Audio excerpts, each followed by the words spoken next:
శంకర్ రెడ్డి అన్న గెలుపును కాంక్షిస్తూ అభివాదం చేస్తా ఉన్నారు. శంకర్ రెడ్డి అన్న గెలుపును కాంక్షిస్తూ రేగా కాంతారావు అభివాదం చేస్తా ఉన్నాడు. ఎన్నికల్లో పోటీ చేస్తున్న శంకర్ రెడ్డి గారి విజయాన్ని కాంక్షిస్తూ అభివృద్ధి ప్రదాత. నమస్కారం. మరి ఈరోజు బీఆర్టీ మిత్రపక్షాలు మన ఐటీసీ కర్మాగారంలో జరగబోయే 14వ వేతన నమోదు కోసం జరిగే ఎన్నికల్లో మరి తుది దశ చేరుకున్న సంగతి మీ అందరికీ తెలిసిందే. మరి బీఆర్టీయూ, సిఐటియు, ఐడిఎల్, అదేవిధంగా ఎస్సీ ఎస్టీ మైనార్టీ బహుజన సంఘంగా ఏర్పడి మూడో ప్రత్యయంగా మేము ఈ ఎన్నికల్లో పోటీ చేస్తున్నాం. మరి ప్రజలు గత 45 సంవత్సరాల నుంచి రెండే యూనియన్లు ఏకపాత్యం అవలంబిస్తూ ఆ నాయకులు ఇలా సైకిళ్ళ మీద వచ్చి ఇవాళ బెంచ్ కారులో తిరిగే స్టేజ్కి ఆ నాయకులు ఉన్నారు అంటే ఒకసారి మీరు అందరం ఆలోచించాలి. మిల్లు అయితే 1వ మిషన్ నుంచి 8 మిషన్లకు వచ్చింది.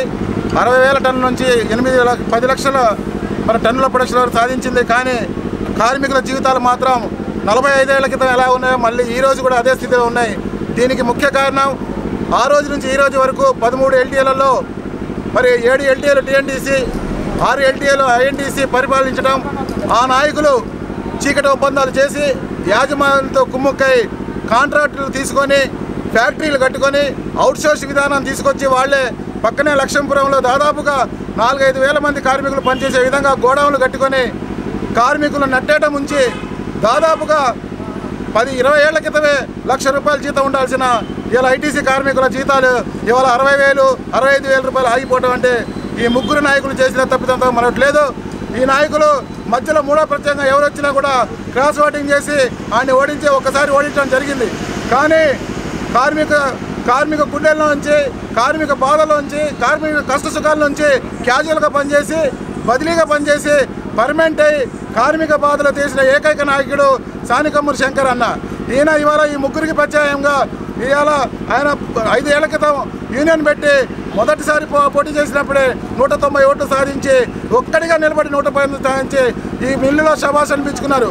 ఇవాళ 100 కోట్లు సంపాదించిన నాయకులు ఇలా శంకర్ అన్నను చూసి ఉచ్చబోసుకుంటున్నారు. కోట్ల రూపాయలు ఇవాళ ఒక్కొక్కరికి ఓటుకి 30,000 నుంచి 50,000 రూపాయలు ఇస్తున్నారంటే ఒక్కసారి వీళ్ళు ఎన్ని లక్షలు సంపాదించారో ఒకసారి కార్మిక వర్గం అంతా ఒకసారి ఆలోచన చేయాలి. 45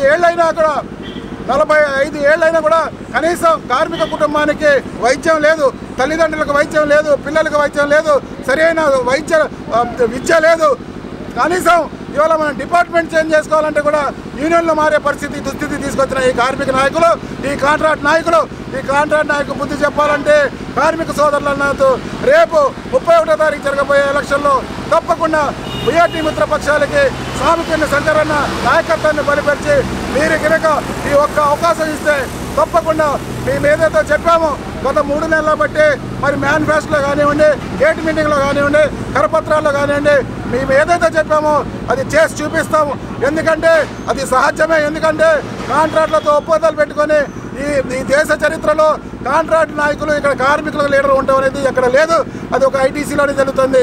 ఇలా యాజమాన్య కుమ్మకే ఈ నాయకులు ఇలా కార్మిక సోదరులను మోసం చేస్తున్నారు. మీ ఆటలు 2 రోజుల్లో మీ ఆటలు సాగవు.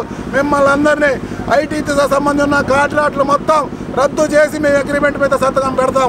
కార్మిక సోదరులకు ఈ గత 20 సంవత్సరాల నుంచి ముఖ్యంగా 3 ఏళ్ల నుంచి మీరు దోచుకున్న సొమ్మంతో కక్కించి మిమ్మల్ని బయటికి పంపించి కార్మికులకు బంగారు భవిష్యత్తు, కార్మిక కుటుంబాలని బంగారు భవిష్యత్తు తీసుకొచ్చే విధంగా సిఐటియు, బీఆర్టీయు, ఐడీలు, అదేవిధంగా ఎస్సీ ఎస్టీ మైనార్టీ నాయకులందరికీ కృషి చేసి బ్రహ్మాండమైన అగ్రిమెంట్ చేసి మళ్ళొక్కసారి మేము అగ్రిమెంట్ మంచిగా చేస్తేనే, లేకపోతే మళ్ళొక్కసారి మీ దగ్గరకు వచ్చి ఓట్లు అడగని చెప్పేసి మేము కంఠబలం చేస్తూ మరి కార్మిక సోదరులందరికీ రేపు శుక్రవారం జరిగే అదేవిధంగా బదిలీ వ్యవస్థను తీసుకొచ్చిన ఈ టీఎన్టీసీ నాయకుడు వాళ్ళని నట్టేట ముంచి వాళ్ళ దగ్గర పర్మనెంట్ అవ్వాలంటే క్యాజువల్గా 20 సంవత్సరాలు చేసి బదిలీగా 15 సంవత్సరాలు చేసి ఇవాళ పర్మనెంట్ చేయాలంటే ఒక్కొక్కళ్ళ దగ్గర 5 నుంచి 6 లక్షలు తీసుకొని నువ్వు పర్మనెంట్ చేస్తున్నావు అంటే ఇది ఎంత దౌర్భాగ్యం, ఎంత సిగ్గుచేటు.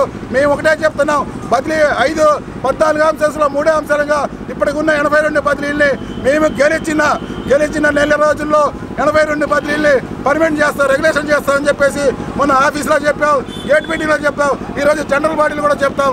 తప్పకుండా బదిలీలకి మొత్తానికి పర్మనెంట్ చేస్తాం, ₹1 ఖర్చు లేకుండా అని చెప్పేసి మా బీఆర్టీ మిత్రపక్షాలు చెప్పడం జరిగింది. అదేవిధంగా మేము చేస్తామని చెప్పేసి కోరుకుంటూ రేపు శుక్రవారం జరిగే మరి ఎన్నికల్లో కార్మిక సోదరులందరూ ఒక్కసారి కార్మిక గుండెల నుంచి వచ్చిన శంకరన్న నాయకత్వాన్ని బలిపరిచి బీపీఎల్ కర్మాగారంలో పనిచేస్తున్నటువంటి కార్మిక సోదరులందరికీ కూడా ఈరోజు నమస్కారాలు తెలియజేసుకుంటూ, సోదరులారా, 31వ తారీఖు నాడు జరిగే ఎన్నికల్లో కార్మిక సోదరులందరూ కూడా బీఆర్టీయు మిత్రపక్షమైనటువంటి మన అభ్యర్థి సానికొమ్మ శంకర్ రెడ్డి గారి నాయకత్వంలో ఉన్నటువంటి ప్యానెల్ని బలపరుస్తూ మీరు అత్యధిక మెజారిటీతో వారిని గెలిపించాలని చెప్పేసి కోరుతా ఉన్నాం.